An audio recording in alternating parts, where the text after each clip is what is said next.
of thunderstorms. No severe weather expected, but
Good Thursday morning, everyone. Welcome to The News Now. I'm Cyria Sandlin. Thank you for joining us. We are working to get more information about some breaking news we have been following since 4:30 this morning. A deadly mobile home fire in Bluffton, where the fire department says 2 people are still unaccounted for. Zach Logan has been out there on the scene all morning long following this story. So, Zach, you have interviewed the state fire marshal, a firefighter. What can you tell us at this point?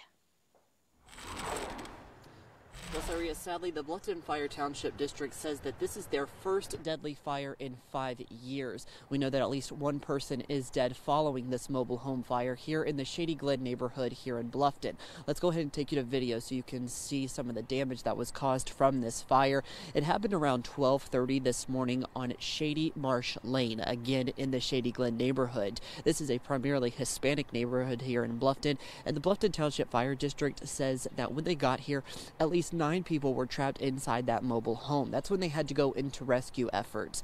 We're told that at least a few people had to be flown to the Augusta Burn Center, and we know that at least one person was taken to a hospital in Savannah. Sadly, 2 people are unaccounted for, and we're told that at least one person is dead. Now, we did ask the fire chief on how many people died in this mobile home fire. He tells us that because of some conditions that he's not releasing that at this time because they still aren't sure how many people were inside the home at the time. But we do know that at least 9 people were inside. The state fire marshal is also here, as well as the South Carolina Law Enforcement Division. They'll be the ones to determine the cause of this fire and determine if it was a crime or not. We'll continue to check in with officials today, and as soon as we get new details, we'll be sure to bring them to you online and on air. Reporting live in Bluffton, Zach Logan, WTOC News. All right, thank you, Zach. Now we want to check in with Cutter Martin for today's forecast. A chilly start to our morning, Cutter, but it is going to warm up and the sun is out. Yeah, something for everybody today. We're below freezing, in fact, almost skipping over the whole chilly adjective, going straight to cold in a few communities this morning. 32 in Walterboro, 34 in Savannah, 39 St. Simons, even our island, our beach communities, sub 40. So it's cold and it is frosty outside.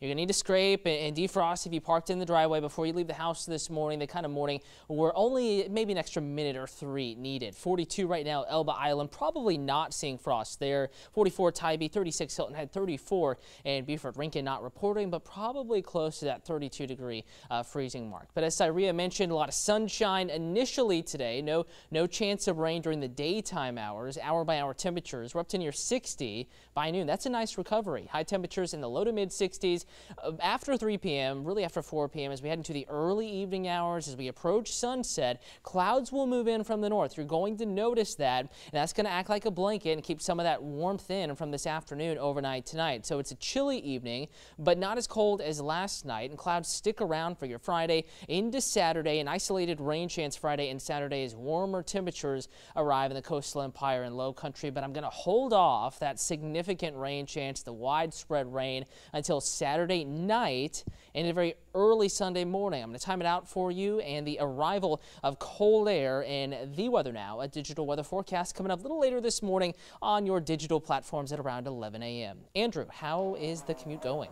Commute so far, actually not so bad there, Cutter. We're looking at the Gym Casino traffic tracker on Highway 80 right now, just off of Chatham Parkway. You can see it's pretty clear, smooth sailing over there. So let's take a look at somewhere else out there. We have seen this as an issue earlier today, waiting for an update from SPD. Just traffic lights out. That's the White Bluff connector over to get onto Abercorn.